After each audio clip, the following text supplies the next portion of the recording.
In this example problem, we are going to test a theory.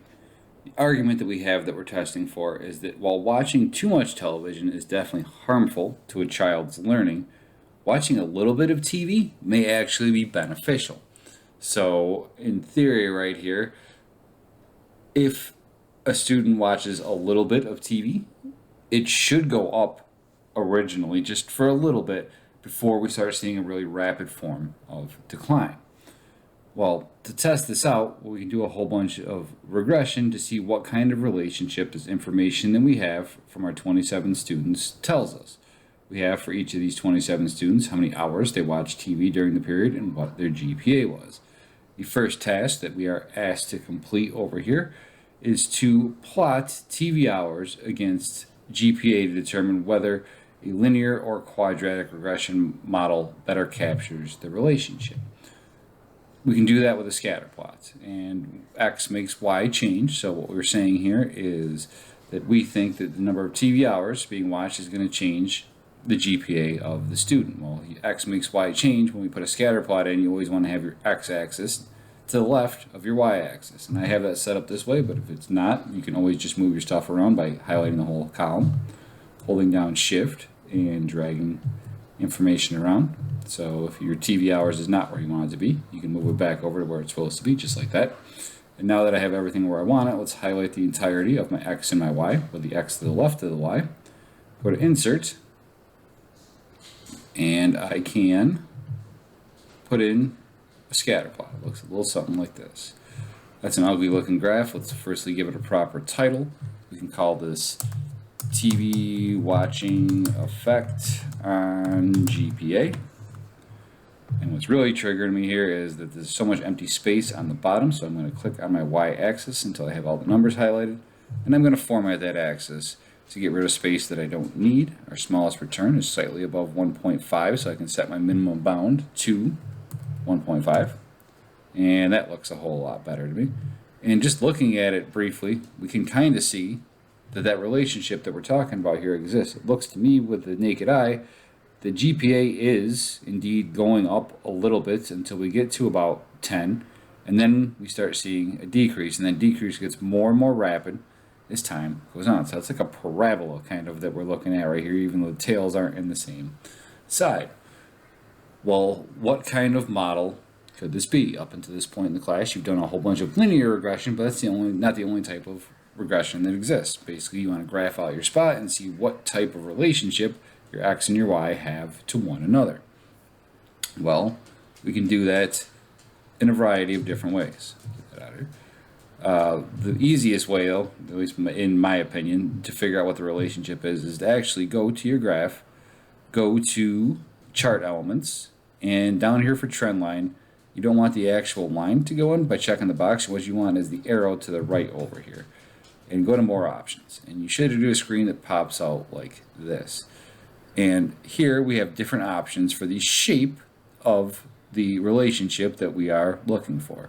How do you tell which one's the best? Well, it has the best goodness of fit, the strongest relationship between each other, r squared. So on the bottom, you can check the display r squared value on here.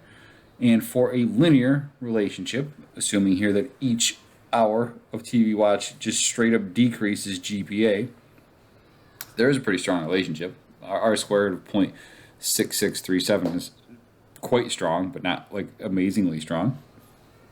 But what about that theory? Well, that theory that we have in this case, that a little bit is good, we'll increase it, and then the rest decreases, is going to give you a quadratic shape. And Excel calls it polynomial. They're synonyms. Quadratic and polynomial is the same thing. And when I change it from linear to polynomial, you can see the r squared change significantly. It's about 6.6 here, so 66% of the relationship between GPA and TV hours is explained by this regression equation we're going to have. But if we use polynomial, it jumps up to like 79%. So this is a much stronger relationship.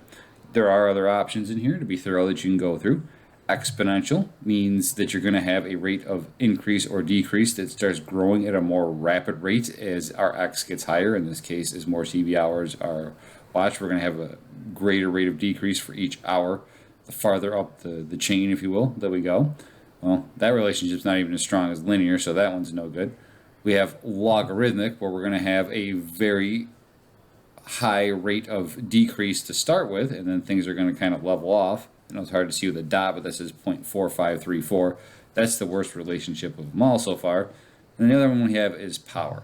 And power is kind of like the mid-ground between exponential and linear, where we are going to have a rate of decrease. And the decrease for each successive hour is going to get bigger as we go down the line, but not in the way that exponential would be, where it's always going to be a bigger and bigger increase. It's going to be a bigger and bigger increase here, but not in terms of like powers of exponents. It's only just going to be it's going to be greater, but it's going to be at a less extreme measure. So power is kind of the middle point between exponential and linear.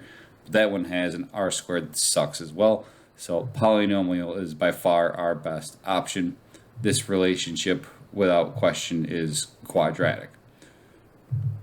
We can prove that if we want to by putting inputs into our regression analysis through the data analysis toolpack to figure out the adjusted r squared of both linear and quadratic. So let's be thorough and do that.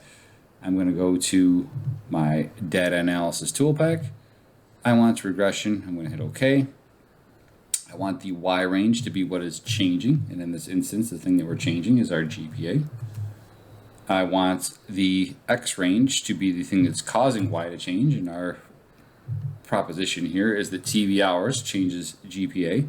So I want the entirety of column B to be my x input. Labels on because I've used the headers in there, and for my output spot I'm going to just put it underneath the table that we have. So cell F19 works for me, and I'm going to hit OK. And I get my return for this particular relationship we have if it was a linear relationship. If it was just TV hours against GPA, my adjusted r squared is going to be 0.65024. Well, what about if I did this quadratically in the data analysis toolpack? Well, if you want to do that, and we're going to do that because we already know it's a better relationship, you need to make another variable that is for your predictor variable, but squared, because polynomials work off of squaring. And how I can do that is in column D over here, I can just take the number of TV hours that I have. I'm going to click on 19, the number of hours that student number 1 watched it, and I'm going to square it to the power of 2. So shift and 6 gives you the caret, and type in 2. So B2 to the second power, 19 squared if you will, is 361. And I can go and just double click to fill in all of my inputs, and it squares every single number for me. And now going back to the data analysis toolpack to regression one more time, I still want my y to be GPA, but I'm going to want to have my x's as both TV hours and TV hours squared. Unfortunately, like I have GPA splitting the difference right now, so let's close this out really fast and just move GPA over to the side so I can make this easier on myself, having everything set up the way that works out best for me. So now I'm going to move GPA over to column B. You'll note it doesn't change the inputs that we had down here for the summary output. Once you make the summary output, it's like a printout, and you can move anything around afterwards that you want. So now back to the data analysis toolpack that we have a better setup. My y range is still going to be GPA, so let's just change that over to column B in this case. Grab all those inputs. But I want my x input to be not only TV hours, but TV hours squared. So let's go and grab everything in column C and D. I still use labels, so I want labels on. For my output range, let's put this underneath the one that we just had a minute ago. And that's going to be, I don't know why that's doing down there. We'll just do this and put this in here. Okay, okay. And there we go. We have got our outputs for, I don't know what just happened there. Undo. There it goes. We have our outputs for our quadratic regression model over here. So what's the r squared? Adjusted r squared for this one is 0.7737. So I think it's unlikely that you're going to use the graph method to figure out what your r squared is for them, and have this come out differently. But if it's close, it's worth checking out, because this is just your regular r squared. It's not an adjusted r squared for having more inputs. So if you have competing models that would require a different amount of variables, to be thorough, it's good to make sure that your adjusted r squared using the data analysis tool pack still lines up. Ours does. Just no doubt in this one, it is much better to have a quadratic regression model. And that's what we're going to fill in step C. So we have our formula down underneath. Our regression equation will be, for our second summary output, the one that had TV hours squared in there, the intercept, so 3.0945, plus our coefficient for our first variable, which is TV hours of 0.0410, if you will, rounding off, times x1, and our x1 is going to be our TV hours, and then x1 squared, which in this case TV hours squared, and we have the coefficient for that is negative 0.0022. So now that is our regression equation, our polynomial regression equation for our formula. So to make predictions about a student's GPA right here, all we got to do is fill in the number of hours that we want, because that's our x variable, into our formula. Well, what's the predicted GPA for 5 hours? That's equal to 3.0945 plus, in the first set of parentheses, the coefficient for just regular TV hours. So that's times the number of TV hours we're testing for, which is 5, plus the coefficient for our second variable, which is TV hours squared, times the input, which in this case, if you wanted to, you could say 5 times 5 is 25, because it's 5 squared. But I'd like to just keep the exponents going, so I'm going to put 5 to the second power in here. So all you're doing is just filling in 5 for these things in here. Just don't forget to put the square in after this one. And if you know what the square of 5, 10, and 20 is, well, you can just type that number in. But if you don't want to, you can always have it just be times the number you're testing for to the second power. And what we have here is 3.24. A student that watches 5 hours of TV is expected to have a GPA of 3.24. Well, what about 10? Let's just do that one more time. 3.0945 plus, in the first set of parentheses, our coefficient for TV hours, which is 0.0410, times the level we're testing for here, which is 10, close that first parenthesis, plus our second coefficient, which is 0.0022, negative 0.0022, times the level that we're testing for, which is 10 squared, so 10 to the second power. And now that comes out to 3.29. We're feeling good about that because our original thought process was that a little bit of TV may actually be beneficial. So as the person went from 5 hours to 10 hours, we're expecting, according to our predictor model, their GPA to go up. So that's that little bit of TV. But too much TV is harmful. So is 20 hours, and it's looking over here on our graph like it's definitely going down at 20 hours. What's our prediction for 20 hours? We're hoping it's going to be lower than 3.29. In fact, we're going to hope it's even lower than our 3.24 that we started with. Well, all I got to do, fill in this regression equation one more time.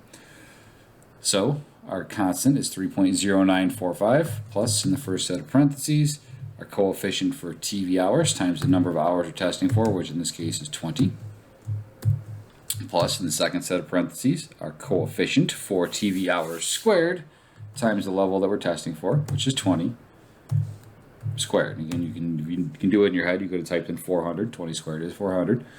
Comes out to be 3.04. So everything's working out. Like, that's exactly what we were predicting for before. We have a pretty strong predictor model here in terms of relationship that is showing that watching a little bit of TV actually increases GPA, but there is a breakpoint, and after you get past that breakpoint, which could be somewhere around 10 hours, that your GPA will start dropping. Why is this? Everybody needs a break. I don't think there's anybody who's taking this class right now that hasn't worked on a really long project for a long time until you start seeing all squinty-eyed and stuff, and you just decide, I got to take 30 minutes to watch a rerun of The Big Bang Theory or something. People need breaks. That's why most jobs have 15-minute breaks in the middle of the day. TV is the break for these middle school students. So having a spot where they don't get burnt out, just having that little breather in there, apparently seems, if it's done in moderation, to be increasing their GPA. Now, the kids that are watching 40 hours of TV a week over here, well, they're probably not doing too much studying, so their GPA is really going to suffer. But I said that break point, that spot before things start to go south, is probably somewhere around 10 hours. Well, we can find it, and we can find it as the vertex. You might remember from math classes that you've taken in the past that the vertex of any quadratic is negative b divided by 2a. Well, in this case, we're just going to slightly augment that, and it's going to be negative b1 that we have, the slope of our first coefficient for our first variable, divided by 2 times b of 2, the slope for the second coefficient that we have. And in this instance that we have right here, all I got to do is say this is equal to negative b1, which was our first coefficient of 0.0410, divided by, and I'm going to open a parenthesis, 2 times our second slope, so 2 times b2. And this will find the vertex, the highest possible point on your quadratic. And that, in this case, is going to be the optimal amount of TV hours that makes GPA at its highest point. So when I hit enter, it comes up to 9.36. So in this instance, if you are running a school, or if you're a parent or whatever, a little over 9 hours a week is the sweet spot. The 9 hours is enough time to give students a break, but not too much time where it's distracting them from their studies.